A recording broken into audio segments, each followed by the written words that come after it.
ರೇಣುಕಾಸ್ವಾಮಿ ಕೊಲೆ ಪ್ರಕರಣದಲ್ಲಿ ಸಾಕ್ಷಿ ನಾಶಕ್ಕೆ ಯತ್ನ ನಡೆದಿತ್ತು. ಸಾಕ್ಷಿ ನಾಶಕ್ಕೆ ದರ್ಶನ್ ಬಾಡಿಗಾರ್ಡ್ನಿಂದ ಹುನ್ನಾರ ನಡೆದಿದ್ದ ಮಾಹಿತಿ ಈಗ ಸಿಗ್ತಾ ಇದೆ. ಪ್ರಮುಖ ಸಾಕ್ಷಿಗೆ ಬೆದರಿಕೆ ಹಾಕಿದ್ದ ಬಾಡಿಗಾರ್ಡ್ ನಾಗೇಶ್. ದರ್ಶನ್ ಅವರ ಬಾಡಿಗಾರ್ಡ್ ನಾಗೇಶ್ ಪ್ರಮುಖ ಸಾಕ್ಷಿಗೆ ಬೆದರಿಸಿದ್ದಂತೆ. ಸಾಕ್ಷಿ ಹೇಳದಂತೆ ಬೆದರಿಕೆ ಹಾಕಿದ್ದಂತೆ ಬಾಡಿಗಾರ್ಡ್ ನಾಗೇಶ್. ಅನ್ನಪೂರ್ಣೇಶ್ವರಿ ನಗರ ಠಾಣೆಯಲ್ಲಿ ಈ ಬಗ್ಗೆ ಎನ್ಸಿಆರ್ ದಾಖಲಾಗಿದೆ. ನಾಗೇಶ್ನಿಂದ ಮುಚ್ಚಳಿಕೆ ಬರೆಸಿಕೊಂಡಿದ್ದಾರೆ ಪೊಲೀಸರು. ಮತ್ತಷ್ಟು ಮಾಹಿತಿ ನಮ್ಮ ಕರೆಸ್ಪಾಂಡೆಂಟ್ ಶಿವಕುಮಾರ್ ನೀಡ್ತಾ ಹೋಗ್ತಾರೆ ಈ ಬಗ್ಗೆ. ಶಿವಕುಮಾರ್, ಪೊಲೀಸರು ದರ್ಶನ್ ಬಾಡಿಗಾರ್ಡ್ನಿಂದ ಮುಚ್ಚಳಿಕೆ ಪತ್ರವನ್ನು ಕೂಡ ಬರೆಸಿಕೊಂಡಿದ್ದಾರೆ. ಹಾಗಾದ್ರೆ ಆತನ ಪ್ರಭಾವ ಸಾಕ್ಷಿಗಳ ಮೇಲೆ ಯಾವ ರೀತಿಯಾಗಿ ಬೀರಿತ್ತು ಅಂತ?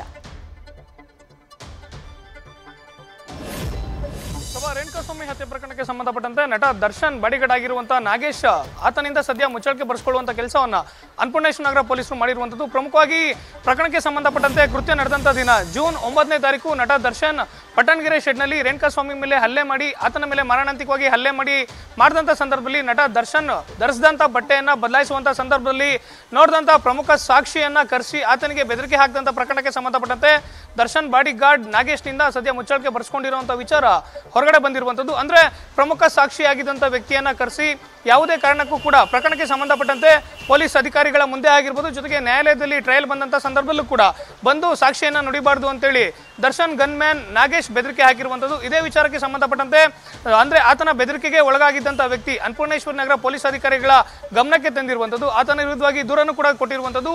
ಆತ ಅಂದ್ರೆ ಪ್ರಮುಖ ಸಾಕ್ಷಿ ಕೊಟ್ಟಂತ ದೂರಿನ ಅನ್ವಯವಾಗಿ ಪೊಲೀಸರು ಎನ್ಸಿಆರ್ ನಾನ್ ಕಾಗ್ನಿಸಬಲ್ ರಿಪೋರ್ಟ್ ಅನ್ನು ಹಾಕೊಂಡು ಆತನನ್ನ ಕರೆಸಿ ಆತನಿಗೆ ಈ ರೀತಿಯಾಗಿ ಇನ್ನೇನಾದರೂ ರಿಪೀಟ್ ಆದಂತ ಸಂದರ್ಭದಲ್ಲಿ ಸಾಕ್ಷ್ಯ ನಾಶಕ್ಕೆ ಯತ್ನಿಸಿದ್ರೆ ತನ್ನನ್ನ ಮುಂದಿನ ದಿನಗಳಲ್ಲಿ ಬಂಧಿಸೋದಾಗಿ ಪೊಲೀಸರು ವಾರ್ನಿಂಗ್ ಅನ್ನು ಕೂಡ ಕೊಟ್ಟು ಆತನನ್ನ ಸದ್ಯ ಮುಚ್ಚಳಿಕೆಯನ್ನು ಬರೆಸಿಕೊಂಡಿರುವಂತದ್ದು. ಅಂದ್ರೆ ಇಲ್ಲಿ ಒಂದು ಕನ್ಫರ್ಮ್ ಆಗುತ್ತೆ, ದರ್ಶನ್ ಪ್ರಕರಣಕ್ಕೆ ಸಂಬಂಧಪಟ್ಟಂತೆ ದರ್ಶನ್ ಹಿಂಬಾಲಕರಾಗಿರ್ಬೋದು, ಜೊತೆಗೆ ಆತನ ಸುತ್ತಮುತ್ತ ಇದ್ದಂತ ಜನಗಳು ನಟ ದರ್ಶನ್ ಸಾಕ್ಷ್ಯನಾಶಕ್ಕೆ ಎಲ್ಲೂ ಕೂಡ ನೇರವಾಗಿ ಭಾಗಿಯಾಗದೆ ಇದ್ರೂ ಕೂಡ ಆತನ ಹಿಂದೆ ಇದ್ದಂತ ಹಿಂಬಾಲಕರಾಗಿರ್ಬೋದು, ಆಪ್ತರಾಗಿರ್ಬೋದು, ಅವರು ಹೊರಗಿದ್ಕೊಂಡೇ ಸಾಕ್ಷಿಗಳ ಮೇಲೆ ಪ್ರಭಾವವನ್ನು ಬೀರುವಂತಹ ಕೆಲಸವನ್ನು ಕೂಡ ಮಾಡ್ತಿರುವಂತದ್ದು.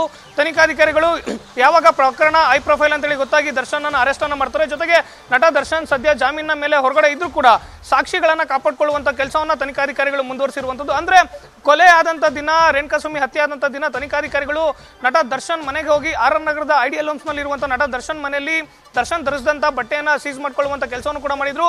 ನಟ ದರ್ಶನ್ ಧರಿಸಿದಂತ ಬಟ್ಟೆಯಲ್ಲಿ ಮೃತನಾದಂತ ರೇಣುಕಾಸ್ವಾಮಿಯ ರಕ್ತದ ಕಲೆಗಳು ಕೂಡ ಸಿಕ್ಕಿತ್ತು.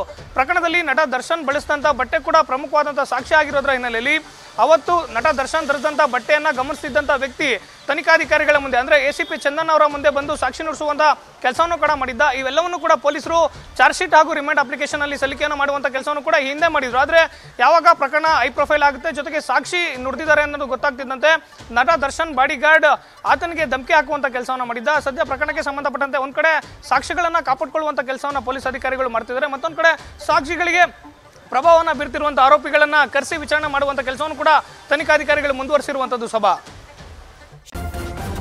ನ್ಯೂಸ್ ಫಸ್ಟ್ ನಿರ್ಭೀತಿಯಿಂದ ನಿಮ್ಮ ಪರವಾಗಿ.